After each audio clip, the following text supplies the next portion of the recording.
хүрсэн байна. За та бүгдтэй энэ өдрийн мэндийг хүргье. Тэгээ өнөөдөр бас миний би бас өрнөд байгаа үйл явдалтай холбоотойгоор бас тодорхой мэдээллийг та бүгдтэй бас өгье гэж бодлоо. Тэгээ Монгол Улсын үндсэн үед заасанчлан ард түмний элч. За дээрэс нь иргэн улсын ашиг сонирхлыг баримтлана гэж улсын хурлын гишүүд бид тангар өгсөн үүрэг хүлээсэн. Энэ үүрэг хүлээсэн тангарынхаа үүрэг хүлээж тангар хүлээснийхээ хувьд бүрийнхээ хүрээнд Монгол Улсын үндсэн хуулийг зөрчиж байгаа, парламентын засаглалд халдаж байгаа, эдийн засгийг доройтуулж байгаа. За дээрэс нь ард иргэдийг төөрөгдүүлж, нийгмийг эмх замраагүй байдлаар түлхэж байгаа ноён гомжовын зандан шатрыг ерөнхий сайдын албан тушаалаас огцруулах асуудлыг хөндөж тавих гэж байна. Энэ асуудлыг та бүхэн мэдж байгаа. Ерөнхий сайд зандан шатар засгийн газрынхаа 100 хоногийн талаарх буюу 100 хоногт ер нь юу амжуулсан бэ гэдэг талаар мэдээлэл өгсөн. За энэ мэдээлэл дээрээс л эхлээд ер нь олон нийт бас анхаарал хандуулж эхэлсэн баг гэж би бодож байгаа. Юу ярьсан бэ гэхээр за 3-ыг үрж 3 сагсан бөмбөгийн эмэгтэй охтуудын баг маань Америкийн нэгдсэн улсыг хожиж маш олон хүчрхэг орнуудын багыг хожиж дэлхийн аварга болсон. За шатар бокс, за дээрэс нь математик, e-спортын Монгол зуаг дэлхийн аварга боллоо. Энэ бол засгийн газрын хийсэн агуу ажлын нэг байлаа гэж. Иймэрхүү хэмжээний мэдээлэл хийж л олон нийтийг бохимдуулахаас өөр юм хийсэнгүй гэдгийг энэ хэвлэл мэдээлэлэр ч гэсэн олон нийтийн сүлжээгээр ч гэсэн шүүмжлээд байгаа. Ийм л зүйл ярьсан бодит байдал. Тэгэхээр нөхцөл байдлыг бид нар бас дүгнж үзсэн. Ялангуяа улс орны эдийн засгийн талаар өгж байгаа макро төвчний тоонууд нь бүгд худлаа. Би энийг баримттайгаар та бүгд хэлье гэж бодож байна. Хүн бас яг зүгээр албан тушаал эрх мэдлийг үлдэх сонирхолтой ч үгүй юм уу эндээ улааж болно. Гэхдээ олон нийтийг төөрөгдүүлж ингэж худлаа мэдээлэлээр хангаж болохгүй л гэж зүйлийг бас зарчмын үед ярих гэж байна. За нэгдүгээрт 2026 оны төсвийн тухай хуулийн төсөлд аудитын ерөнхий газраас өгсөн дүгнэлт байгаа. Та хэд парламент цэгмээр ороод харж болно. Энэ дүгнэлтэн дээр юу гэсэн бэ гэхээр төлбөрийн тэнцэл 462.4 сая $, урсгал данс 1 тэрбум 662.1 сая $-оор алдагдaltaй. Шууд хөрөнгө оруулалт 945 сая $, болж 40.6%-аар буурсан үзүүлэлттэй байгаа нь эдийн засгийн өрсөлдөх чадвар сулрах, гадаад өрийн үйлчлэгээний эргэн төлөлтөд хүндрэл үүсэх, тэнцлийн алдагдлыг гадаад өрөөр санхүүжүүлэх эрсдэл үүсгэр байна гэж аудитын ерөнхий газрын дүгнэлтэнд байгаа. Энэ парламент цэгийн дээр байж байгаа шүү. Би дандаа баримттай ярив. Тэрнээс биш нэг сэтгэл хөдлөл янз бүрийн мар ярихгүй. Гэтэл яг бодит байдал дээр за мөн бас ерөнхий сайд хэлсэн байна. Валютын нөөц Монгол банкнаас өгч байгаа мэдээлэлээр 5.7 тэрбум $, төрлөө. Бараг 6 тэрбум $, хүрэх гэж байна. Доллар төрөх гэж байна гэж мэдэгдээд байгаа. Үүндээ энэ тоонуудыг яаж хэвлүүлж ингэж олон нийтэд хандаж цацаад байна гэхээр гадаадаас босож ирсэн нөгөө бондуудын төлөгдөх ёстой бондууд болон арилжааны банкуд дэх валютын нөөцийг нийлүүлээд ингэж энэ дүнг хилж байгаа. Бид ийм үзүүлэлтээр энэ дүнг хилдэггүй. Тэгэхээр эдийн засаг ямархуу хэмжээнд агшиж суларж байгаа вэ гэдэг зүйл нь харагдаж байна. За гэтэл экспортын гол орлого огцон мунаж валютын цэвэр нөөц хэдийн хасах дүн рүү орсон. Тийм ч учраас 1 тэрбум $-ын оптик гэрээг дахин шинээр байгуулна. Эрдэнэс 5-7 түшиглэж. Ингэж энэ гадаад өр болон энэ ханшаа эрсдлээ алдахгүй байдалд хүргэнэ гэдэг зүйлийг ярьж байгаа. Энэ 1 тэрбум $-ын оптик гэрээний асуудлыг усын төсөвт агуулад ороод ирсэн. Үндсэндээ өмнөх нууцлсан оптик гэрээний асуудлаа бид шийдэж чадаагүй, балаг нь арилаагүй байж хад дахиад оптик гэрээ зурнаа гэдээ орж ирж байгаа юм шиг. Энэ дээр миний бие бол санал нийлэхгүй байна. Яагаад энэ өмнөх энэ асуудлуудыг шийдэхгүй байж ийм зүйл рүү орвоо гэж зүйл байна. За хоёрдугаарт нэг маш ноцтой юм байна. Эрдэнэс 5-7 компани худалдаа авах журманд хууль бусаар өөрчлөлт орсон. Энэ нь Чалкагоос зээл авахар агуулгатаагаар ер нь сэтэж явах шиг дахиж. Өмнөх аптек гэрээнүүдийг бол би бас түрүүнд урдлаа. Хэд хэдэн нууцтай байгаа. Энийг бүгд ил гаргаж ярих цаг нь болсон. Ийм дүр зураг руу явж байгаа нэг талтай. За хоёрдугаарт эдийн засгийн өсөлт 5.6%-тай. За үүнээс 3.6% хөдөө аж ахуйн салбар бүрдүүлсэн. Энийг үндэсний статистикийн газраас мэдээлж байгаа. Аудитын байгууллагаас энийг дүгнэж байгаа. Гэхдээ энэ өсөлт нь ерөөсөө одоо өмнөх жилүүдэд болсон зуданд алдсан малуудыг ерөөсөө алдагдал буюу эдийн засгийн алдагдлыг тооцохгүй байжгаад энэ жил шинээр одоо төл авж байгаа зүйлүүдийг хөдөө аж ахуйн салбар дах баялаг юм антэргээд бүртгэж жагаад ийм зохиомл тоог гаргаж ирээд байгаа. Бодит байдал дээр шал өөр байгаа шүү. Өөр байгаа шүү. Энэ зүйлийг бас хэлмээр. Тэгэхээр эдийн засгийн өсөлтийг одоо 2 хувиар тэлсэн гэж бас мэдэгдээд байгаа. Үүн дотор уул уурхай салбар ерөөсөө 1% өссөн байхгүй. Тэгэхээр бид өнөөдөр уул уурхай эдийн засгийн орны хувьд энэ салбар дээрх эрсдэл гэдэг бол Монгол улсын одоо цаашдаа дампуурлын иргэнт төрөх хүртэл эрсдлийг дуудаж болох ийм ноцтой нөхцөл байдлыг үүсчээд байгааг худал мэдээлэлээр бас төрөгдүүлээд байгаа юм. Тэгээ яг өнгөрсөн жил үдийд бол уул уурхай салбарын өсөлт 16% байсан. Энэ жил 1% өсөлттэй. Даруй одоо хэд дахин буурсан гэж хэлэх юм бэ? Энийг одоо математикчид хэлэх баг. Ийм л одоо нөхцөл байдалтай өнөөдөр эдийн засаг байсаар байхад яг энэ төсвийн хуулийг өргөн барьж байгаатай зэрэгцүүлж олон нийтэд дандаа худал мэдээлэл өгж байгаа нь цаашдаа бид нар энэ одоо яг бодит шийдвэрийг гаргах ямар ч одоо боломжгүй болж хувиргаж байгаа асуудал. За дээрэс нь би нэг зүйлийг хэлэх ёстой. Ерөнхий сайдын яг энэ зарим нэг салбарын өсөлтийн асуудлуудыг нь 2 дугаар улирлын санхүүгийн 2 дугаар улирлын тоонуудыг хэлээд байгаа. Өөрөөр хэлэх юм бол мань хүн чи одоо 6 сарын 18-нд томилгдсон байна тий. 6 сарын 18-нд томилгчээд байж ил энэ тоон үзүүлэлт буюу зарим нэг эерэг үзүүлэлтүүд нь 6 сарын 30-ны байдлаар багхгүй. Өмнөх засгийн газрын хийсэн ажлыг л өөр дээр наагаад яваад байна.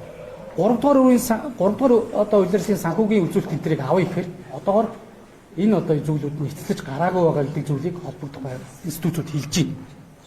Ийм л одоо худалч хуурмаг байдлаар ард иргэдийг одоо төрөгдүүлж байгаа юм шиг. Ерөн зүгээр одоо улсын хурл дээр орж худлаа ярина, олон нийтэд төрөгдүүлж худлаа ярина гэдэг бол хамгийн одоо буруу зүйл л гэж одоо үзэж байгаа. За төсвийн хөрөнгө оруулалт санхүүжилт тендерүүд бүгд зогссон байна. Өнөөдөр та хэд орон нутаг болон яам хамгийн газруудаас асуугаад үзээрэй. Тендер худалдаа авч явж байгаа. Санхүүжилтүүд тендерийн одоо үр дүнгийн дагуу олох ёстой санхүүжилтд олгож байгаа юу гэдгийг асуугаад үзсэн. Бүгд зогссон. Бүгд зогссон. Тэгэхээр эдийн засаг ямархуу хэмжээнд одоо дороотж цаашдаа бүр илгээр өвтчээд байгаа гэдэг зүйлийг л одоо эндээс харж болох гэдэг. Ерөн зүгээр миний бас тандаж авсан мэдээлэлээр төрийн сангийн данс улаацсан юм байна. Цалин дэвтгүүрээ тавьж чадах хэсэг дээр ерөн жоох эргэлзээтэй байдлаар орж байгаа. Тэгээ энийг аргалж ил аптекээр мөнгө босгож ирнэ гэдэг зүйлийг л одоо сэдэж байна. Тэгээ олон улсын валютын сангийн төлөөлөгчид бас Монгол улсад одоо ажиллаж байгаа шүү дээ. Та бүгд мэдж байгаа бох тий. Олон улсын валютын сангийн төлөөлөгчид Монгол улсын эдийн засгийн нөхцөл байдлыг үнэлээд та хэд бол үндсэндээ дефолт зарлах буюу дампуурлын иргэншилд орсон олон улсын валютын сангийн хөтөлбөрт хамаарч төсөө шийдэгдэх зүйлийг ярьж байгаа юм байна. Иймэрхүү л одоо нөхцөл байдалтай эдийн засаг болцоод байхад бодит байдлыг хэлэхгүйгээр бүх юм болж байгаа мэтээр зөвхөн нэг рил шахаж, сошиал дээр рил шахаж засгийн газрын ажлыг хийж байгаа гэдэг бол туйлын харамсалтай байж байгаа. Туйлын харамсалтай. За эдийн засаг сайжраагүй гэдгийг бидний нийгэм дэх буюу энэ уур амьсгалууд харагдж байгаа ахмадууд маань тэтгэврээ нэмэгдүүлэх талаар жагсаж байна. Багш нар маань баярын өдрөөрөө хүртэл жагсаж байна. Харамсалтай. Энэ нөхцөл байдлыг бид нар ярихгүй байгаа хгүй онцлог. Хинч гарч энэ дээр одоо арга хэмжээ авах гэж уулзахгүй.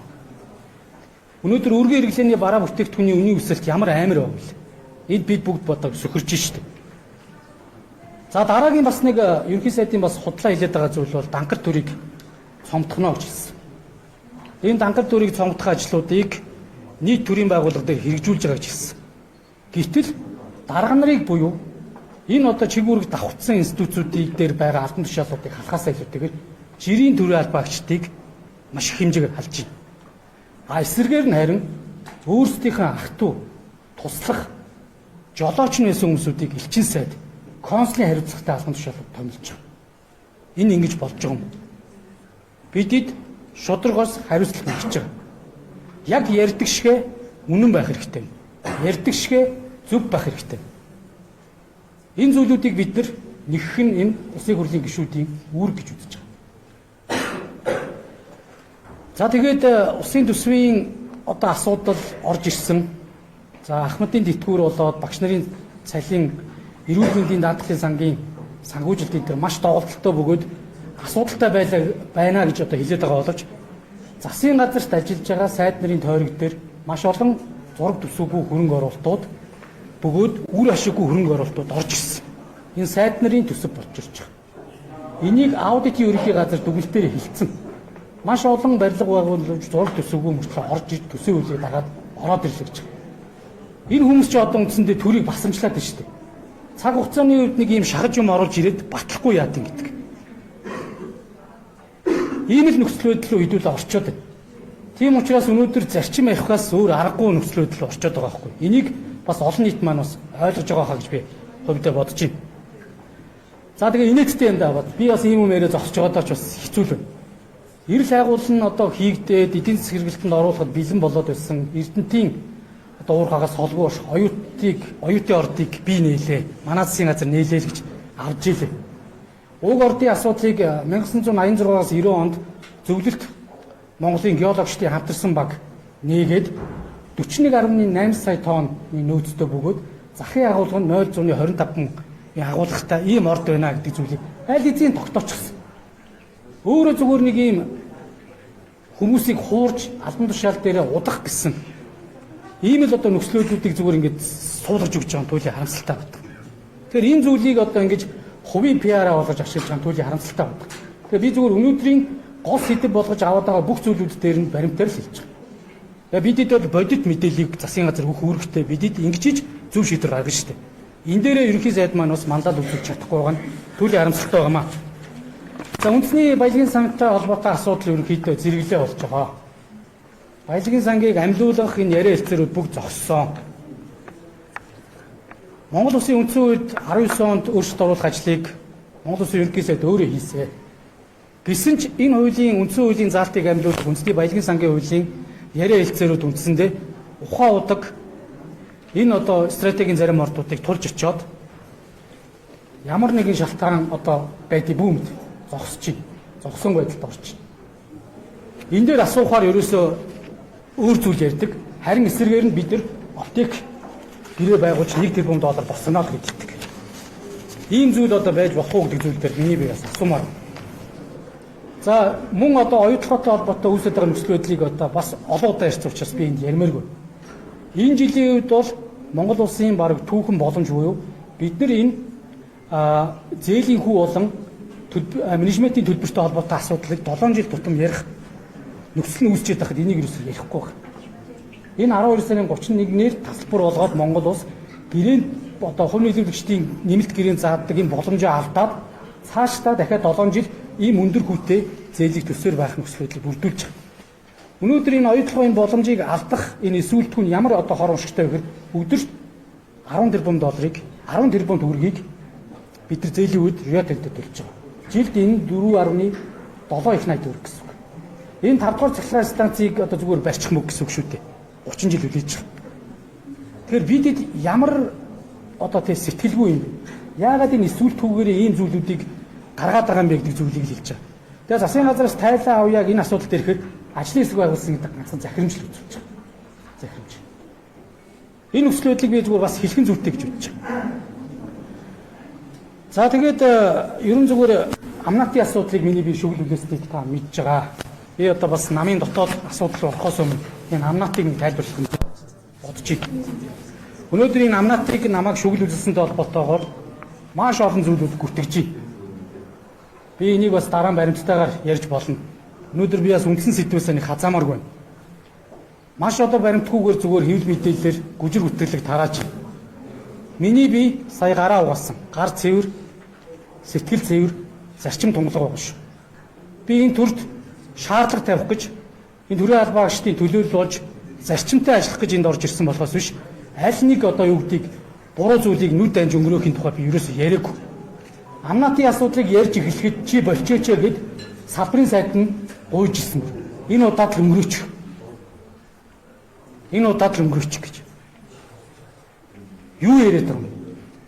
Монгол улсын үндсэн хуулийн нийт ард түмэнд үндсэн хууль заасанчлан нийт ард түмэнд хамаатай юм баялагийг амнаатын аргачлалыг нь бууруулах замаар хулгайлж яхад улсын хурлын гишүүн би дугуй хийж чадахгүй гэдгээ хэлсэн.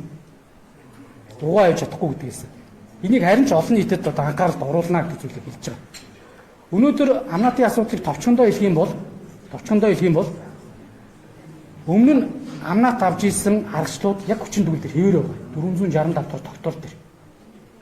Гэтэл тэр зүйлүүдийг өөрчлөхгүйгээр зэрэгцүүлээд дахиад хөнгөлөлттэй үнээр амнаатыг одоо төлөх нөхцөлүүдийг бүрдүүлсэн хоёрхан залтыг хийсэн.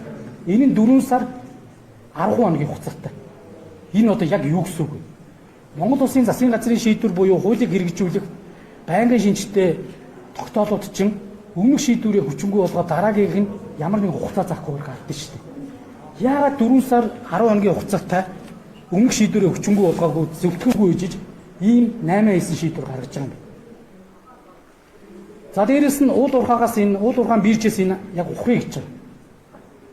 Зарим хүмүүс мэдэхгүй баг шүү. Уул уурхайн биржийн хуулийг 2022 онд бид нар баталсан. Үүнээс энэ хуулийг нийцүүлээд бүх төрлийн болон орон нутгийн өмчт компаниудын нүүрсүүд уул уурхайн биржээр зарагдах ёстой. За дээрэс нь уул уурхайн биржийн тухай хуулийн 8.1.8.2 байдаг баг. Би одоо бас заалтаа шууд санахгүй. Энд юу вэ гэхээр уул уурхайн биржээр заавал өмчийн одоо хэлбэр харгалзахгүйгээр заавал одоо уул уурхайн биржээр арилжаалах бүтээгдэхүүнд зис, жонш, төмөр, нүүрс бүгд орсон байна. Өнөөдөр энэ засгийн газрын тогтоож яасан бэхээр 25% л уул уурхайн биржээр зарчих. Бусад 75% та нар шууд зарж болно. Өнөөдөр уул уурхайн биржийн дундаж яг өнөөдрийн байдлаар 8 сарын ханш шүү. 90.3 тээвэртэй. Гэтэл хамгийн ойрхон буюу ганц мод мандал хавцаа тээвэртэйгээ 130 хэдэн доллар байна. За энэ тээвэртэйгээс гадна хятадын нөөд орсон байгаа. Мэдээж энэ хорно. Гэхдээ бид эндээс татвар авах ёстой болохоос биш ашиг математикийн үйл дээр байгаа. Олон улсын биржийн үнэлгээнээс татвар авах шүү гэж байна. Гэтэл энийг зөрчингүүтээ бүр ядаж одоо ганц мод гашуун сухатаас тооцож энэ аргачлалсан үнэлгээгээр амнаат авахын оронд үгүй бид нар дотоодын биржээс авъя. Гэхдээ дотоодын биржээр бүгднгийн зараад хэрэггүй 25% л зарчих гэж байна. Тэгэхээр энэ хоорондох 30-аас 40 доллар дээр ерөөсөө татвар авахгүй гэсэн үг байхгүй. 90 доллар дээр нь татвар авна. 30-аас 40 доллар дээр нь татвар авахгүй буюу 30-аас 40 доллар дээр 5% татварыг та нар тавиад үзтээ. Энэ хэлбэлцэн үнээс хамаад. Тийм учраас 1-2 долларыг тоон тутамд компаниудад нь үлдээж байна. Энэ мөнгөөр энэ компаниуд юу хийж байгаа вэ гэдэг зүйлийг би одоо баримтаар хэлнэ. Ингэж болж байгаа юм уу? Би энэ дээр баримт үзүүлнэ. Амнааттай холбоотой яг энэ шийдвэрийг гаргахад засгийн газрын гишүүдээс санал өгсөн байлаа. Засгийн газрын гишүүнээс санал өгөхдөө сангийн ам нь болохгүй шүү гэдэг зүйлийг хэлсэн байна. Өнөөдөр дамтны шал өөр юм яриа суучлаа. Би одоо харамсаж байгаа юм байна. Тэгээд хууль уншдаггүй хүн ч одоо тэгээд тэгжил ярих байх л та. За би сангийн амны мэдээллийг та нарт тайлбарлахаар харуулъя. Тэгээд сангийн амын нэг бас албан ёсоор байр суурь хэлэх нь зүг баг. Энэ яг энэ уул уурхайн бүтээгдэхүүнтэй холбоотойгоо яамдуудаас авсан саналын товыг байгаа. Энэ дээр жавхлан сайдаас ирсэн байна.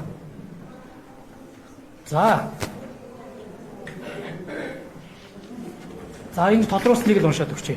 Уул уурхайн бүтээгдэхүүний биржээр борлуулаагүй экспортын ашигт малтмлын бүтээгдэхүүнд амнаат тооцох үнэлгээг биржийн арилжааны үнээр тооцох нь хувийн аж ахуйн нэгжүүдэд уул уурхайн бүтээгдэхүүн биржээр дамжуулан бүтээгдэхүүн борлуулах сонирхлыг бууруулах, биржийн үйл ажиллагааг удаашруулах зэрэг нөхцөлийг бүрдүүлэхээр байна. 3.1-тэй тэнцэх түүнээс дээш хувийг уул уурхайн биржээр арилжаасан тохиолдолд экспорт гарсан тухайн төрлийн бүтээгдэхүүн ашигт малтмлын нөөц ашигтны ногдуулахдаа засгийн газрын 19 оны 465-ыг одоо баримталчиж 30 сарын 1-нд шийдвэрлэх гэдэг саналтай байна гэдэг. Ийм зүйл. Тэгэхээр сангийн ам нь энийг биш татварын асуудал мэддэг сангийн ам нь энэ уул уурхайгаас хурж ийна. Ил тод байдал буюу нүүрсний уулга явах гээд байна гэдэг зүйлийг хэлж байгаа. Гэтэл ийм шийдвэр гарсан. Би дандаа баримт ирж байгаа. Надад тийм хувийн сонирхол байхгүй. Хувь хүн лүү дайрах надад хувь хүн лүү дайралт хийж исэн удаа нэг ширхэж байхгүй. Би энийг харин одоо энэ дашамт нь хэлмээр юм. Иймэрхүү зүйл өнгө аясыг сая ярина шиг болно лээ. Би энийг бол одоо харамсалтай зүйлийг хэлмээр юм. За би тэгээд одоо бас үндсэндээ огцруулах асуудлын бас гол нюанс руугаа бас орё гэж бодож байна. Ер нь тэгээд засгийн газрын 55 дугаар тогтоолыг та бүгд олоод уншчих хэрэгтэй те. Ингэж одоо Монгол Улсын ард түмэнд ногдох татвараараа дүнгиж энэ жоохон уул уурхайн баялагаас хүртэж байгаа зүйл дээр нь татварын аргачлалыг нь өөрчлөх замаар ингэж хулгай хийж болохгүй. Энэ ийм зүйл байгаа. Энэ 8 сарын 20-ны өдөр энэ амнацтай холбоотой засгийн газрын шийдвэрийг гаргаж яхад 55 сая тонн үрс усын хилээр экспорт гарсан билээ. Цаана нь энэ жилийн одоо бид эдийн KPI буюу 30 сая тонн үрсийг илүү зарах буюу нийт 85 сая тонныг үрсийг зарна гэж төлөвлөгөөтэй байна. Энэ 85-аас 30 сая тонн үрсийг 4.1 буюу 7.5 сая тонн үрсийг за биржээр арилжтiin гэж гэхэд 22.5 сая тонн үрсийг шал өөр өндөр зарчаад тэрнээсээ зөвхөнд нь ерөөсөө амнаа тооцохгүй гэж нэг л гарч ирсэн. Тэгээ өнөөдөр нэгээс тонн тортонд 22.5 сая тонн нүрсийг хэдүүлээ зүгээр $2 за $1.5 тооцъё л та. 35-6 сая доллар. Доотлон шүү. Энэ магадгүй үнийн хилжлээс яваад 200 тэрбум төгрөг наад зах нь алуу болчиход. Би төмөрч оншин дээр ерөөсөө одоогор мэдээлэл олж авч чадаагүй. Ийм бас яг адилхан нөхцөлийг үүсгэсэн. Энийг одоо хэлэх нь зөв баха гэж одоо бодож байна. За дээрэс нь хамгийн ноцтой юм байдаг. Төсвийн тухай хууль. Төсвийн тухай хуулийн 6-гийн 2-5 төсвийн жилийн дундуур орлого бууруулах, зарлага нэмэгдүүлэх үр дагавартай бодлогын аливаа шийдвэр гаргахыг хоригддаг. Ийм шийдвэр гаргасан тохиолдолд дараагийн төсвийн жилээс буюу 26 оны 1-р сарын 1-ээс л мөрдүүлэх ёстой. Энэ заалтыг зөрчөөд 8 сарын 20-нээс мөрдүүлж байгаа байхгүй. Гэтэл улсын төсөв 3.3 их найдаар тасарлаа гэж UT-д мань хэлээд байгаа шүү дээ. Гэтэл орж ирэх жоохон боломжийг нь компаниуд нь үлдээн. Гэдэг бол одоо ямар зөрчилдсөн парадокс вэ? Би энийг юусаа ойлгохгүй. Ийм зүйлийг хэлмээр. За тэгээд сангийн амны би сая мэдээллийг бас үзүүлчлээ. Сангийн ам бас байр суурь хэлэх бах. Монгол улс биржийн тухай хуультай болоод одоо 2-3 дахь жил рүү явж байгаа. Эндээс бид нар ухаж болохгүй гэдэг зүйлийг л одоо хэлмээр байна. За тэгээд нүүрснийтэй холбоотой нэгэнт энэ улс төр бас нүүрстэй холбоотой хэрэгж байгаа учраас байхгүй эргийг одоо байгаа мэтээр зохиож нүүрсний эрг үүсгэж чадж байгаа бол харин хэдүүлээ нууц давагчаад байгаа тэр аптекеринүүдэд илэн далангүй ярьж энэ асуудлаа мухарламаар байна гэдэг зүйлийг миний бие бас санал болгож байгаа. Магадгүй саяын тэр одоо 25%-ийг биржээр 75% бусад нөхцлөөр зарж болно гэдгийн цаана Эрдэнэс 5 толгой дээр бас орлогын их өсвөр үүссэн. Эрдэнэс 5 толгой бизнес төлөвлөгөө жилийн эхлэнээр баталдаг, худалдаа авалтаа хийдэг. Гэтэл сая дахин бэт томлоод бэт энэ арга хэмжээнүүдийг авангуудаа ямар нөхцөл байдлыг үүсгэж байгаа вэ гэхээр энэ усын төсөвт офистой орлого компани дээр үлдэх замаар тодорхой этгээдүүдийг санхүүжилтийг босгож энийг улс төрд ашиглаж гинэ гэдэг хардлагт надад төрж байгаа. Өөрөөр хэлэх юм бол жилийн эхэнд бизнес төлөвлөгөөний дагуу худалдаа авалтаа хийцэн байх ёстой байтал жилийн дундуур дахин түвшний худалдаа авалтын гэрээг тендерийг зарласан байна. Энийг сая 6 сард бэтэр томилогдсон Бямсүрэн гэдэг хүн зарласан. Бямсүрэнгийн гарын үсгтэйгээр Сод Монгол группэд танаа групп 239 тэрбум төгрөгийн тендер шалгарлаа. Түвшний тендер шалгарлаа гэдэг зүйлийг өгч байгаа. Энэ баримтуудыг та нар аваад үзье. Ингэж хамаарал бүхий найс нөхдөө тендерийг өгч болд юм уу? Тэгээ нэг л их шудраг. Бусдууд нь бүгд хулгаач. Өөрийнх нь тал зогсож чадахгүй бүгд нь хулгаач. Би бол цэвэргээд худлаа яриад байх шаардлага байгаа юу? Би энийг одоо хэлмээр. Хоёрдугаарт энэ Эрдэнэс 5 толгойн нүүрс борлуулах үйл ажиллагааны журмыг шинжилэн баталсан 9 сарын 18-нд мөн адил. Энийг та нар олоод үзээрэй. Энэ дээр нь биржийн бос байдлаар нүүрс зарах асуудлыг орсон баг. Уулуурхаан биржийн хуулийг зөрчөөд бүр засгийн газарт ирэх болох хуулийг баримталж байгаа шүү. Эрдэнэс 5 толгой гэдэг компани засгийн газарт ирэх болох хуулийг үндэслэж ямар нэгэн шийдвэр гаргах ямар ч боломж байхгүй. Тэр чин компани засгийн газар гэдэг бол гүйцэтгэгч мэдлийн байгууллага. Ийм улаан цагаан шийдвэрүүдийг ингэж гаргаж байна. Энэ нь одоо хүнч мэдэхгүй л гэж бодсон юм шиг байна. Үгүй шүү дээ.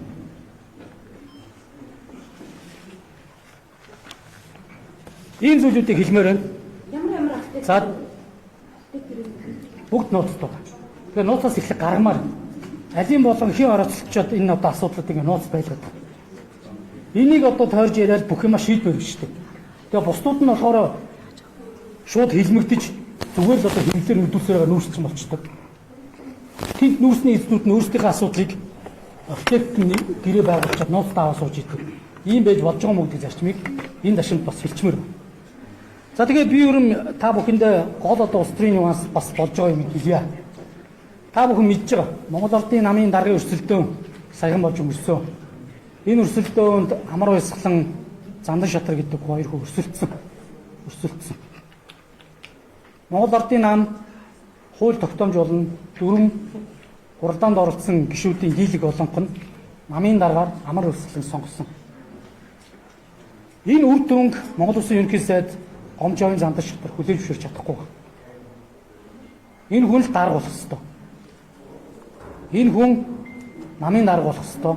Энэ хүн магадгүй цаашдаа дахиад том улс төр хийн гэдэг байдал төр байна. Ийм л одоо улаарсан асуудлууд байгаа.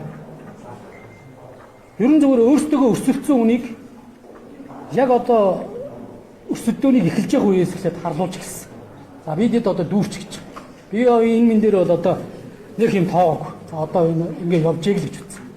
Гэхдээ энэ нөхцөл байдлууд ерөн зөвөр цаашдаа хэрэгс итрэх нөхцөл байдлыг орсон үнэн шүү дээ. Монгол Ардын намын одоо даргын сунгаа Монгол Ардын намын тусгаар тогтнолын ордноос халиад гарцсан. Энэ төрийн ордон дотор ороод ирсэн байна. Төрийн зовлон болцсон байна. Энэ бол нууц ш. Би нуугаад ах юм байхгүй одоо. Ерөн зүгээр амьдрал дээр харах үнцэг үйлдэлийн сахилга батгүй хүмүүжүүлгүй гэсэн. Үйлдэлийн сахилга батгүй нөхдүүд улс төрд орох юм бол намаач хаглан бутаргаж ус гэрээч нураахад бэлэн байт юм. Албан тушаалын шунал гэдэг ямар их одоо бохир зүйл байт юм бэ? Энд чинь өгч авч сурах ёстой үстэй. Намын хамт болно 6 сард та ерөнхий сайд хийгээд үзэгсэн эдийн засгийн нөхцөлөдүүд болон үүсэт байгаа энэ янз янзын мэдээллүүд нь ерөөсөө та боломжгүй байна гэдэг зүйлийг сая олонхороо дахиад шийдлээ шүү дээ. Дийлэг болох нь. Тэгээ энэ үр дүнг ерөөсөө хүлээн зөвшөөрч чадахгүй гэдэг зүйлийг яриа байж идэг. Түүний харамсалтай байна. Тэгэхээр би зүгээр энэ дээр нэг зүйлийг л одоо нийт бас улс төрд яваа хүмүүстэй бас уриалмаг. Албан тушаалыг одоо алдаж болно, өгч болно. Гэхдээ эрүүл ухаанаа алдаж энэ төрийг өмүүлж парламентын засаглалыг халдаж үндсэн хуулийг зөрчиж болохгүй гэдэг зүйлийг хэлмээр. За тэгээ үндсэн хуулийг ерөн сүүлийн үед бас өөрийнхөө үйлдэл буюу томилгооны явгаараа зөрчсөн. За одоо дуслаа би. Мэдээлэл маань дуслаа. Жижигээр зөрчиж болно гэдэг. Үндсэн хуулийг жижигээр нүү томоор зөрчин тийм байдгүй. Үндсэн хуулийн цэг таслал зохицуулт болгон амин сүнстэй байхгүй. Томилоо гэдэг зүйлийг шийдвэрийг гаргаад бүр цахим хуудас дээр хэлсэн шүү дээ. Тэгэд welcome to inquiry жилүү бүр ингээ баяр хүргэж байна. Би энэ дээр юу хэлж ийм гэхээр энэ улсын хурал ерөнхийлөгчийн институтэд танилцуулах үүрэгтэй байхгүй. Монгол Улсын үндсэн хууль заснаар. Улсын хурал ерөнхийлөгчийн институтэд танилцах хэрэгтэй байхгүй. Энэ зүгээр нэг танилцаад хурал хийгээд өнгөрч байгаа зүйл биш. Энд чинь ямар бодлого шийдвэр явах гэж байгаа юм бэ гэдэг парламентын одоо засаглалын бүрийн нөгөө талдаа энэ засаглал хоорондын эрх мэдлийн тэнцлийг хангаж байгаа нарийн зохицуулт юм. Энийг өгөөсгөл суур эрх мэдэл буюу суур үндсэн хуулийн зарчмыг алдагдуулна гэдэг бол бас нэг талтай туйлын харамсалтай байна. Би тэгээд Зандан шатар даргаыг бас ойлгож байгаа гэж бодож байна. Намын хамт олон буюу олон үгүйг илчлээ. Маш олон залуучууд үгүй гэж байна. Тэгээ энэ одоо зарим зүйлийг ойлгохгүйгээр энэ одоо баримтгүйгээр онц нортоо гинтэрэгт хүнийг гүтгдэг. Энэ харлуул, доромжлол энэ бүх зүйлүүд одоо өнөөдөр зогсоох ёстой. Үүсэт байгаа нөхцөл байдлыг би зүгээр энгийнээр хэлье. Нэг хойд аав нь архиуж орж ирчээ гэртээ агсан тавиад бүгднийг болон цохоо зөкссөн зодж байгаатай ялгаагүй байгаа байхгүй. Ерөнхий сайдын улс төрийн дарангуул гэдэг зүйл явж штэ. Тэгээ өнөөдөр энэ хойд аавс бид нар салах ёстой үстэй. Хизээ мэснийх нь үзүүрт амиа өгөх юм болго хүлээгээ өгөх ёстой юм уу? Энэ үнийг эсвэл даргал болгож иж энэ одоо агсан согтуун үсэл зогсох ёстой юм уу? Би мэдэхгүй. Би мэдгэлээ дуусгаагүй. Та байж. Тэгэхээр ийм зүйлүүдийг би бас хэлмээр байна. Тэгээ би ерөнхийдөө нөгөө улс төрд биш үү? Өөрийн өндөр албан тушаал гарч байгаа хүмүүсийн ганц харамсалтай зүйл нь улс төрийн болоод ёс суртахууны иргэний ноён нуруу бүх зүйл дээр хугарж байгаа талаа харамсалтай. Ёс суртахуунтай, ёс зүйтэй, иргэний юм ухамсартай, эрүүл ухаантай байгаа ч гэдэг олонний шаарддаг байхгүй. Яагаад ярилцаж хилцэж чадахгүй, дахимаа өгч чадахгүй ийм нөхцөл байдал бүлгээд байгаа юм гэдэг зүйлийг бас бодгол ёстой. Бидэнд бас гашуун түүх байгаа шүү. Мартаж болохгүй, давтаж болохгүй. 1937 онд Монгол Ардын намын урал дээрээс ерөнхий сайд эс данзангуйг барьж яваач шараад нийтийн буудчихсан тэр өдөрт нь. Ийм дүүхийг бий болгох гэж байгаа мэтэр тодорхой хэрэг маргааныг шийдвэрлэх зорилгоор тодорхой үнийг томилж шиг. Энэ буцаагаад тэр ногоо малгайтнуудыг сэргээж байгаа юм. Энэ улс төрийн хилмигдүүлэлтийг хийнэ гэдгээд зарлж байгаа мó гэдэг зүйл энэ замаас явагдаж байна. Энэ жижиг зүйл биш шүү. Монголын ардчлал энэ үндсэн хуулийн амин сүнс алдагдахад хүрч байгаа. Би бол өнөөдөр энэ үндсэн хуулийн цэг таслал амин сүнс болгоны төлөө зогсно гэдэгтээ өөр тангар өргөсөн улсын хурлын гишүүн учраас энэ зүйлүүдийг яриа зогсож байгаа. Ардчлалын амин сүнсийг За би одоо дуусгач. Би ерөөс хоёр хөлбөр хэлмээр. Би өнөөдөр бас энэ өслөөдүүдийг үүсэж хагаад би ч гэсэн бас үгээ хэлэх болцоо олгосоо гэж та бүгдээс хүсэж байгаа. Би ерөөс одоо ингэж томоош бичсэн. Би point болгонуудаа бас мартчихгүй гэдэг байдлаар ярьсан. Тэгээ өнөөдөр энэ өслөөдүүдийг зөв ойлгуулж иж таад бас зөв мэдээлэл хүргэх баг. Зөв асуугаасаа гэж би бодож байна. Тэгээ ерөн зөвөр Монгол улсын Төв Азийн арчлалын баян бүрд за бас энэ геополитикийн бас хүндрэлтэй нөхцөл байгаа шүү дээ. Үүний баталгаа манай үндсэн үйл байхгүй. Үндсэн үйлгөө хэдүүлээ хардмааргүй байна. Парламентын засаглалгаа хардмааргүй байна. Хин нэгний гар хөл болж энэ зүйлүү одоо онгочиж шидэж имэх тэ гажуудуулна гэдэг бол энэ бол Монгол улсын тусгаар тогтнолын эсрэг үйлдэл гэдэг зүйлийг би энэ ташинд бас хэлмээр байна. Монгол улс бол арчсан улс, мөнхөд оршин гэдэгт би бат итгэлтэй байна. Харин мань үчиг улс төрд орж ирчээд мөнх бүс хувь заяатай нөхдүүд ингэж төр засгаар өөмүүлж хойч ирээдүйд ямар нийгмийг өвлөх гээд ингээ божигнуулаад байгааг би ерөөсөй ойлгохгүй шүү. Бид хэд бол явах вэ? Цаг зурх. Мөнх ус. Монгол улс харин мөнх байх ёстой.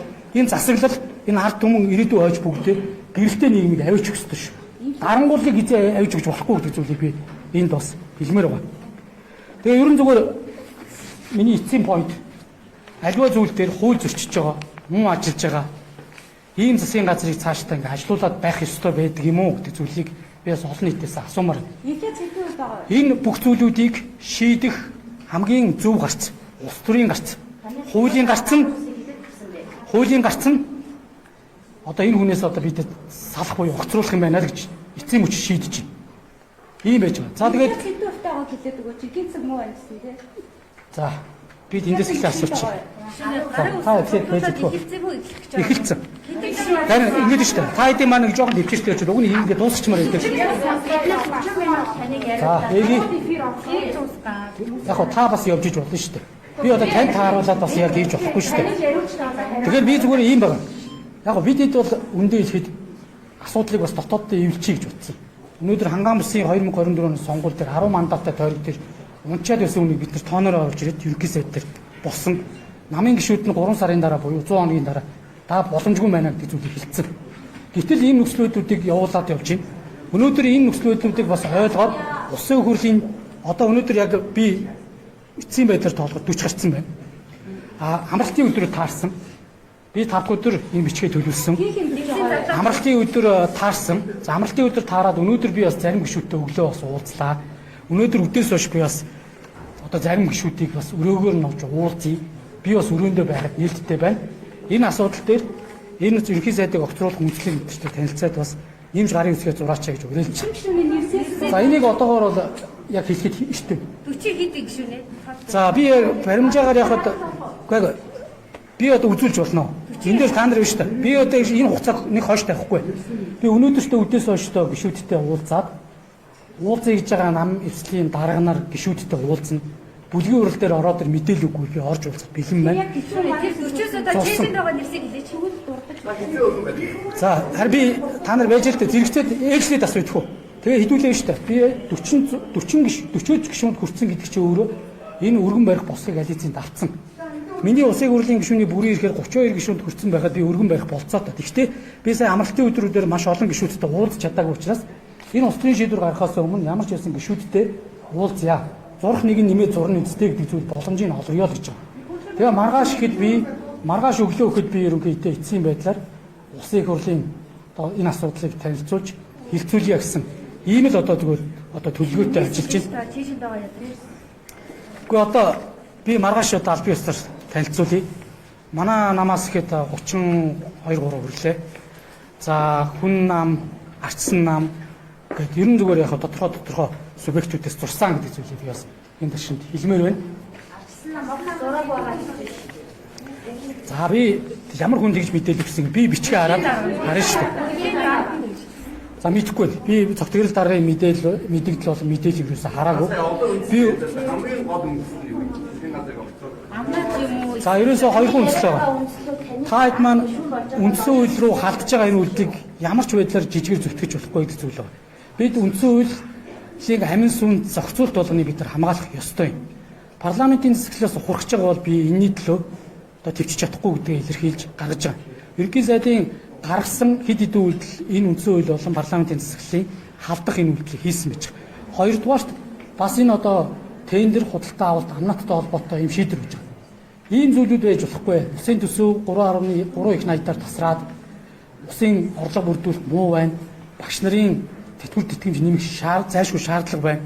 Сургууль цэцэрлэгийн өртөө хэмжээг Улаанбаатар хот болтгүй зарим одоо аймагуудад нэмэгдүүлэх шаардлага байна гэдээ хахад бид найр тавиад хууль зөрчөөд 4 сар 15 хоногийн настай энийг одоо би оны төгсгөл дээр дахиад 8 их гэж байгаа боловч бодоод байгаа шүү дээ. Сунгахгүй үедээ төсөл тодтох хот 3 их найдаар хийсэн шүү дээ. Тэр нь сая дутсан юм шүү. 20 4 оны 8 сар. дутсан юм шүү. Тодтох 3 их найдаар хийсэн шүү дээ. Хойд нэлээд шүүмж давуулж ирсэн юм хэлэхээр гэхдээ нэмээд баталсан шүү дээ. Тэгэхээр Харин би тэгэхээр зүйлүүдийг бодиттой яриач гэж байгаа. Хамгийн гол нь өнөөдрийн эдийн засгийн үзүүлэлтүүдийг бас үүсэж байгаа нөхцөлийг зөв олон нийтэд хүрэг. Зарим одоо эдийн засгийн үзүүлэлтүүд ерөөсөн энэ хүний ажиллаж исэн хугацаанд биш байж би хийчлээ гэдэг байгаа байхгүй. Ядж чад 3 дугаар үйлрлийн санхүүгийн тайлан буюу энэ усын хэмжээнд гарааг байна. Тэгээ ямар баримжаатайгаар энэ зүйлүүдийг яриад за дээрэс миний хамгийн эмзэглэж байгаа зүйл нөхцөл байдал муу байгаа гэдэг зүйлийг бүгд мэдж байгаа мөртлөө олон нийтэд төөрөгдүүлэх замаар яг энэний цаана юу байх чинь гэхэд дахиад 1 тэрбум долларын аптекерээс урна гэж орж ирж байгаад нь ерөөсөө гол асуудал байна. Тэгэхээр энэ нөхцөл байдал ерөөсөө тийм сайнгүй байгаа. Цаашдаа гадаад үрийг одоо босгох замаар энэ ханшийн алдагдлыг өрчсөн сэргийлнэ гэсэн лалхам хийх гэж байгаа болов уу гэж одоо бодож байгаа байхгүй. Яаж байгаа үед өсөв хэлж байгаа үед одоо засгийн хааллыг огцруулах нь өөрөө улс орны тогтворгүй байдалд оруулах эрсдэлтэй. Та тэгэхээр өсвөө хайртай гэж сая хэдэнтэй ярьлаа тийм үү? Энэ үйлчлэл хэр одоо тэнтэй нийцж байгаа юм бэ? Гэхдээ энэ устдаа хайртай хүмүүс өнөөдөр төрийг барьцаалж, парламентыг барьцаалж ингэж гацааж болохгүй шүү дээ. Ардсан нам их хурлын дараа амар эсэлтэн бишиг бол хуралдаандаа сууж эртээ өгөхөд бэлэн байна гэж хэлсэн байхгүй юу? Би мэдэхгүй. Амар эсэлтэн дараа хурал ерөөсөө өдөртөөгүй шүү дээ. Юунаас биш хуралдаагүй шүү дээ. Харин ардсан нам тийм байсаар илэрхийлээд авахгүй юу? Би ерөөсөө мэдэхгүй. Тэр хүнийг одоо тий асуудлыг би энд яригддаг хүн биш байхгүй. Хоёрдугаар өнөөдөр парламент яг энэ үйл явсны дараа амар эсэлтэн дараа хурал удирдаад тэгээ явуулсныг би хаана харваа. Та нар ингэж шүү дээ. Юмыг дид дарганаараа чуулганаа хурдуулаач гэдэг шаардлага эртсэн хүрхгүй шүү дээ. Бидэд хуульцсан байнгаараа хуралдуулах шаардлага тавьсан. Ядаж энэ усын гэмтэрхээс урьдчилан сэргийлэх усын нэгдсэн сан цагдаагийн ерөнхий газар дээр эрхлэн өгдөлтэй. Энд авилгалтай тэнцэх байгууллага, тагнуулын байгууллагын бүх мэдээллийг хуримтлуулаад нэгдсэн мэдээлэл гардаг байхгүй. Энэ дээр байгаа мэдээлэлээр энэ хүн амны хэрэгчээд юм тодорхой эргүүдийг сонсъё гэдгээд хурал заалгахад ерөөсөө орж ирэхгүй байхгүй. Тэрнээс биш бид нар одоо нэгдүгээр та бол үйлчлэл учраас за амар эсэлтэн дараа яг хүн амны тэгж ярьсан л бол ойлгох байгаа шүү. Тэгэхээр яг хүн амны хэлтэй гэж холбоод байгаа нэгдүгээр хоёрдугаар энэ 100 хоногтойгоо зандан шүтрийн засгийн газар депот заах хэмжээг хүрсэн гэж та үзээд байгаа мó. Өмнө засгийн газар тэгвэл яасан байж таарахгүй. Хоёрдугаар гуравдугаар энэ одоо дараагийн засгийн газар бүрдүүл та хууль зүйн сайд болох юм байна гэж байна. Танаа тэгвэл засгийн газар тэр хугацаанд энэ депотыг өөрчлөх гэж хэлж байгаа вэ? Дахиад нэг асуулт. за гурван асуулт. Бид таун жигон бэтээр ажиллах үедээ 170 тэрбумын давуу эрхийг KA Rental Service гэж компани олгожээ гэдэг мэдээлэл өгсөн. За дөрөв асуулт. За нэгдүгээрт нь шүү дээ. Би хуультай холбоотой тэр асуудлуудыг хууль хэлтийн байгууллага мэдээлэл өгөх нь зөв гэж байна. Тийм учраас улс төрчид бид нар ярихгүй үднэс хууль хэлтийн байгууллагыг авчираад олон нийт мэдээлэл өгөө. Үнэн мянган оронд нээлттэй мэдээлэл өгөөд гэж хэлсэн чинь хуралдуулж өгсөнгүй. Хуралдуулж өгсөнгүй. Холбоод асуусан шүү дээ. За хоёрдугаарт нь шүү дээ. Төсвийн энэ үзүүлэлтүүдийг буюу 6 дугаар сарын 30-ны үзүүлэлтүүдийг яриад байгаа. За өнөөдөр яг төрийн сан дээр очих юм бол гүйлгээнүүд бүгд зогссон байна. Энэ чинь орон нутгаас хэлээд шүү дээ. Тендер шалгасан компани Танаа нам хоорондын хагалаас үлдээд байгаа юм. шүрээ би хариулж болох юм уу? Гүйлгээнүүд зогссон байна. Тендер сонгож шалгаруулаад ажлаа хийсэн компаниуд энэ одоо яам тамгын газар, засаг даргын тамгын газар дээр очирж байна. Бүх мөнгүүдийг өгөхгүй байна. Энэ нөхцөл байдал чинь муудчаад байна. Энэ дээр ямар арга хэмжээ авах юм бэ гэдээ дахиад эдийн засаг болж байна гэд төөрөгдүүлээд байгаа нь хамсалтай л зүйлийг би хэлээд байна шүү дээ. Ингэж төрийн ажлыг ялангуяа гүйцэтгэх мэдлийн тэргүүлж байгаа хүн худлаа мэдээлэл өгч болохгүй. Бодит мэдээллийг улсын хурлдаа өгөөд гарч шийдэл нь энэ байна гэдээ ярихын оронд бүх зүйл болж байгаа гэдэг дээр хамгийн одоо том алдаа нь цаашдаа энэ эдийн засгийг бүр одоо хүнд байдалд оруулахгүй гэдэг зүйлийг хэлж байгаа. За дараагийн шүрээгийн асуудал байна. Юун дараагийн засгийн газар вэ? Бид одоо энэ асуудал дээр хариуцлага тооцно. Миний би засгийн газарт орох янз бүрийн байдал гэдэг юм уу ийм тохироо хийсэн зүйл байхгүй. Би хэллээ шүү дээ. Миний энэ баримталж ирсэн төрд би одоо өнөөдөр 2006 оны 1-р сарын 3-ны өдрөөс хойш ажиллаж байгаа. Үүнээс хойш ажиллаж байгаа энэ 20 жилийн хугацаанд би энэ дандаа зарчим барьж би өнөөдөр намайг хин нэг сайттай хамаатуулж үздэг. Би өнөөдөр Дорлогч яв, Тэмүүжин, Бямцогт, Нямнорж, Нямбаатар гэдэг сайдуудын доор ажиллаж үтсэн байна. Би өнөөдөр сүүлийн 2 парламент буюу 16 оноос 2024 оны хүртэл орж ирж байгаа парламент орж хилцүүлсэн хуулиудын 80% би хийсэн. Та нарын өнөөдөр ярьдаг гарын авлага болдог нийтийн мэдээллийн хуулиас эхлээд энэ авилга ашиг сонирхолтой чи ингэж тэмцэх юм байна гэдэг энэ бүх зүйлүүд чи хийсэн юм баггүй. Би энэ зарчим дээр л байгаа учраас игдүү үрээд байгаа. Яагаад баялаг хулгайлж байгаад үндсэн хууль зөрчиж явахад дууга байгаад энэ үндсэн хуулиа өшгөлүүлэх ёстой юм бэ? Энэ үндсэн хууль чи маш хэврэг баггүй. Шилтэй адилхан. Нэг хэмхлээд эхлэх юм бол бүгд энэ үндсэн хуулиа дайрч эхэлдэг. Ийм зүйл байгаа шүү. Та засгийн газрын 50 тогтолцоотой холбоотой асуудал гэдэг энэ үндсэн хугацаанд гарч байгаа яг ийм Орос хамгийн 5 удаагийн асуудал дээр таны бааж ажилласан гэдэг нь. За тэр шиг худлаа юм байхгүй те. Би одоо тэр мэдээлэл хийсэн үед нь хэлмээр. 2022 оноос хойш Монгол улс уул уурхаан биржийн бүтээгдэхүүний хуультай болсон. Энэ хүн энэ хуулийг мэдэхгүй байх шүү. Энэ хуулийг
боломжгүй шүү дээ тий. Энийг цааш мэдэн тавьж мэднэ. Тэгэхээр аль тоогийн та 3 гэдэг эсвэл статистикийн дараа худлаар мэдээлэлсэн чүү.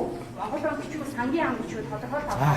Өнөөдөр харьбины хилцээрийг нүүрсийг 5% биш 50% хямдхан нөхцөлтэйгээр тээвэрлэг бодлуулах экспортын гэрээ хилцэл хийсэн харьбины хилцээр та тэгвэл гарын зураад энийг ил болгох ёстой гэж үзэж байгаа юу? Маш нөхцөлтэй хамгийн их хэмжээний экспортыг бол тэр гэрээнд зөвлөсөн байгаа шүү дээ.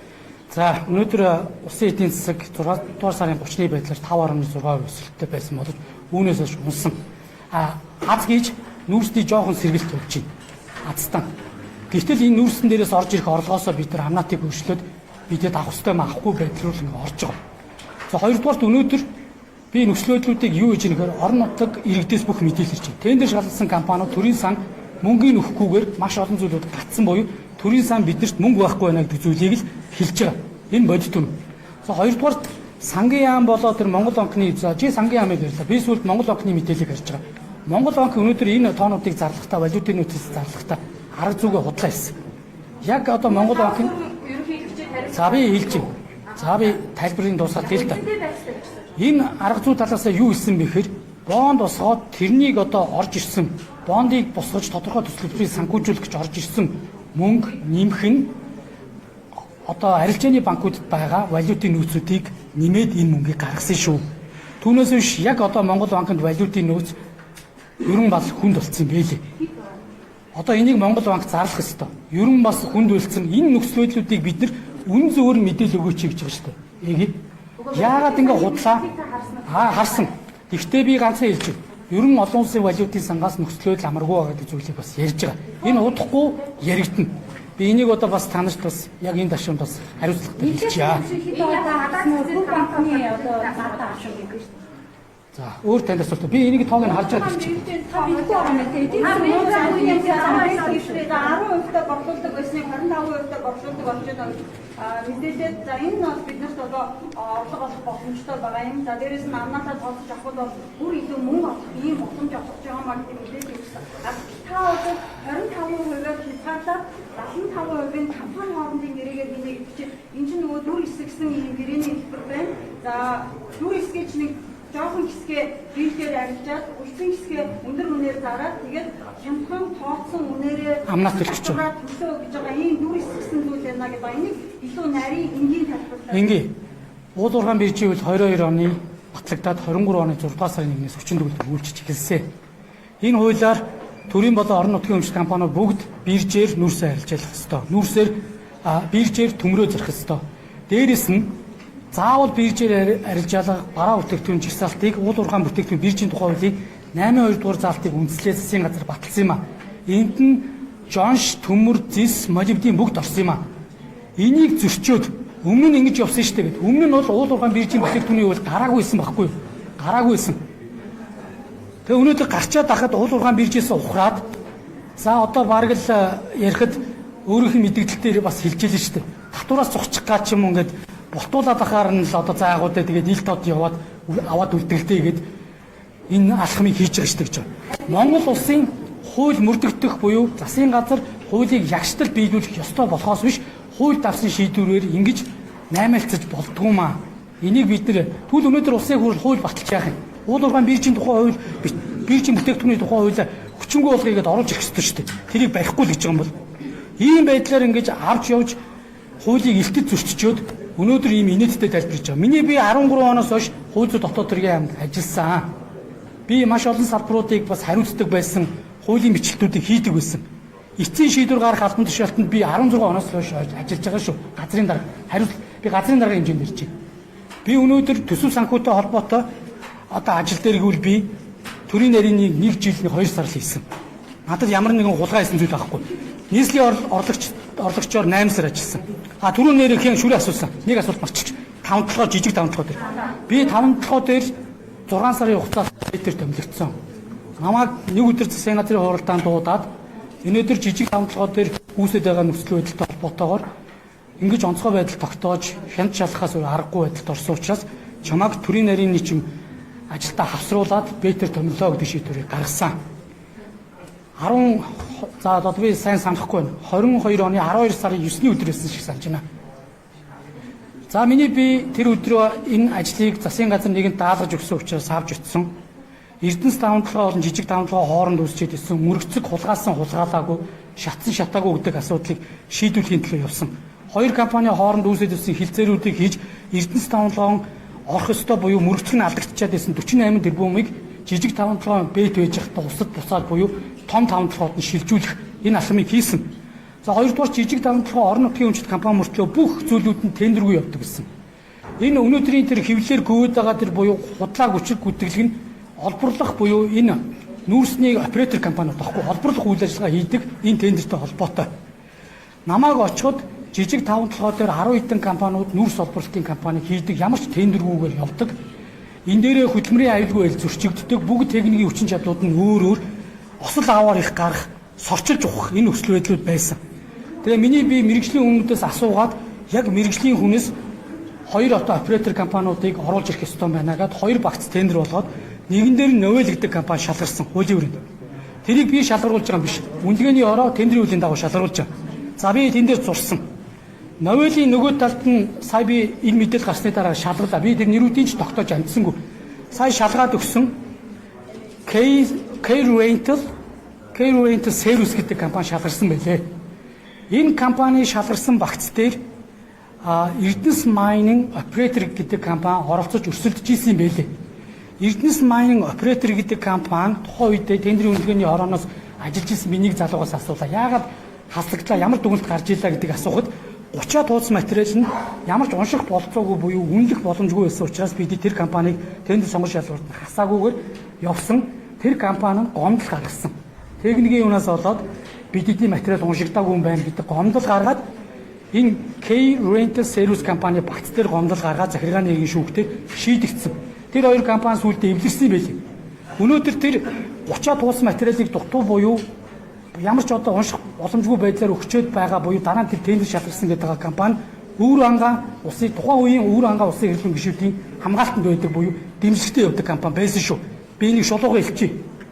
Тэгээд өнөөдөр новел болон тэр компаниудыг хольж утгаад баримтуудыг тавиад намайг нүүрсний хулгай хийсэн гэж байгаа.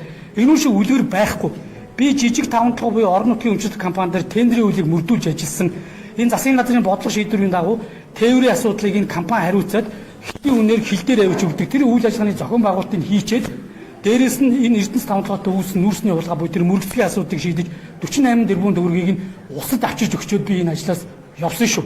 Оюутны засгийн газар амнаатыг хэсэгчилж авдаг байсныг энэ залуучдын засгийн газрын үед бол амнаатыг бүхлээр нь бүгднгээс нь авдаг болж байгаа маа. Энэ учраас энэ бол давуу боломж олгож байгаа маа гэж ландны юм сайжсан. Танд тайлбар өгөөч. Дээрээс нь таныг жижиг тавны толгойд бэлэр ажилласны дараа хөрөнгөсөн, үйл хөдлөлгөөрөнгөө томруулсан, байрлуулсан гэдэг нэг юм шар мэдээлэл яваад байгаа. Энээр та тайлбар өгөө. Би одоо штэ Австрали усаас ирэхдээ их нэртэйгээ хамт амьдрахдаа нэг өрөө, хоёр өрөө байртай л буцаж ирсэн. Энэ Австрали улсад ажиллаж амьдарч сурж байгаа яаж вэ? Намайг бас хүмүүс тэгээд хэлээ. Чи юм Австралид пицца мейкер хийж ирсэн гэдэг. Би монголчуудын залуучуудын би жирийн айлаас гаралтай. Миний ээж аав тийм баян сатгалан хүмүүс биш. Би төрд зүтгэж явж байгаад яг яамныхаа одоо сонгон шалралтын дагуу буюу Австрали улсад 4 жил суралцж ирээд хууль зүйн дотоод хэргийн яам Тэмүүжин сайдын шалгалт өгч орсон. Энээс хойш би яг төрд хууль боловсруулад ажиллаж байна. Энэ сүүлийн үед гарсан энэ хуулиудтай сайн муу ярьдаг бол би ярьж хариуцлах хүлээнэ. Бүх зүйл тийм одоо төгс төгөлдөр юм хийцэн юм бол байхгүй. Би алдсан үедээ алдсан байна гэд би буцаагаад алдаагаа засаад явдаг ийм л хүн байгаа. Хоёр өрөө байртаа босч ирсэн. За дээрэс нь хууль зүйн дотоод хэргийн яамд байж байхдаа цалингийн зээлээр зайсанд нэг 72 м квадрат байрыг нэлээд олон жил цуул төлөөд авсан. Дээрээс нь манай аавын нэр дээр байсан нэг байрыг зараад 3 байр нийлүүлээд одоогийн амьдарч байгаа байранд л байгаа би. Өөр надад илүү дутуу хөрөнгө юу ч байхгүй. Энэ зүйлүүдийг яагаад мушгин одоо гуйлж байгаа би ерөөсөй ойлгохгүй. Ухаад утсан ч өөр надад хөрөнгө байхгүй. Ийм л зүйлийг хэлье. Боловсролын зээлийн сангийн зээл татсан би амнаатын зөрүүтэй тайлбарлах. За би бол нэр чамд бол энэ хүн ингэтэй. Би боловсролын зээлийн санг хэлбэлсэн. Би энэ бүсгүйд хэлээд чи энэгээр нэг сэдв болгоод яваач. Би нийтийн мэдээлэл хэл дод. Өөрөө би боловсролын зээлийн сангаас авч явж сурсан. Би гэрээний үүргийн дагуу төр 5 жил ажиллаж бүтээмжтэй ажилласан. Өнөөдөр би миний өөрөө гараараа бичсэн 200-аад хууль байна. Би бүтээмжгүй буюу төрөөс сулгааж зүгээр сул цалин аваад би л ажиллаж байгаагүй. Би энийг баттай хэлье. Би оюутлын хилцээр дээр үртэл засгийн газрын нарийн бичгээр ажиллаад төр дүүсчээд байгаа 2.6 тэрбум 2.3 тэрбум долларыг төлөвлөхийн тулд тэглүүлэхийн тулд зүтгэж явж ирсэн. Инээс бид нэр гэрээ байгууллагыг шагнал авч байгаагүй. Ийм юм шийдвэрүүд ирлээ шагнал өгөөж гэж бид нэр явж байгаагүй. Хөгжлийн банк дампуурж явахад би тууцын гишүүнээр л очиж исэн. Би хөгжлийн банкн дээр нэг ч зээл олгодог ажил хийж үзээгүй. Хөгжлийн банкныг дампуурах чарт нь засгийн газар сангийн яамны Ганбат тэргүүтээ мань эдийг дуудаа та нар л нэг учрыг нь олгох гээд энэ эслийг үрээд л төрийн энэ бүх олон энэ заван зүйлүүдийг цэгцлэхийн төлөө явж исэн болохоос биш хулгай зэрэгээ хийж явж исэн түүх надад байхгүй гэдэг зүйлийг би энэ дасрамд хэлмээр.